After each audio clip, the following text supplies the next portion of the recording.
Hi everyone, a very quick video today because I got news that my grandmother is in the hospital.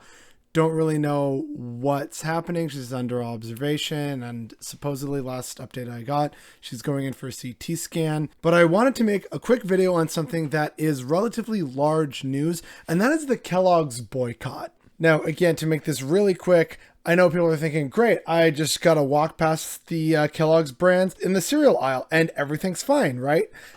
It's a little more complicated than that precisely because of capitalism.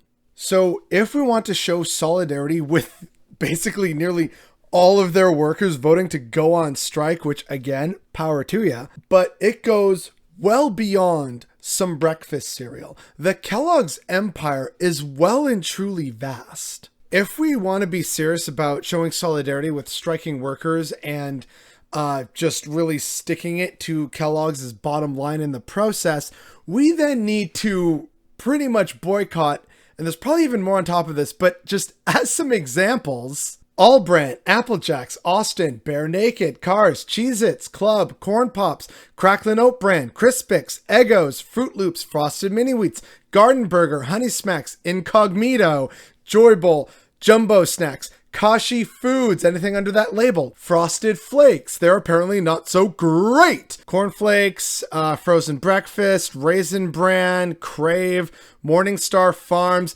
Mueslix, Nutri-Grain, Pop-Tarts, Pringles, Pure Organic, Rice Krispies, Smart Start, S'mores, Toasteds, Townhouse, and Zesta. Now, as a Canadian, there's actually a weird number of those brands that I am not familiar with at all. But the main point is this goes well beyond some breakfast cereal. And it's not just from the Kellogg's brand. You see things like Kashi Foods under there.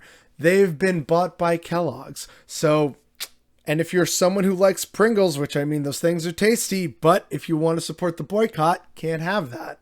This is part of the insidious nature of capitalism, where a company gets so big and is allowed to basically run amok throughout the quote-unquote free market. They can just buy up smaller corporations and not necessarily apply them, because the big thing that a lot of corporations love to do is they have their brands that are separate corporations, but there's an overarching corporation that has some dumb name like the E1 Investment Group. And that is the corporation that actually owns everything.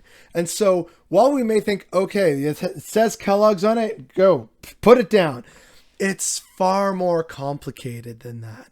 So I'm hoping people find this list very helpful. I know I certainly did upon learning about it.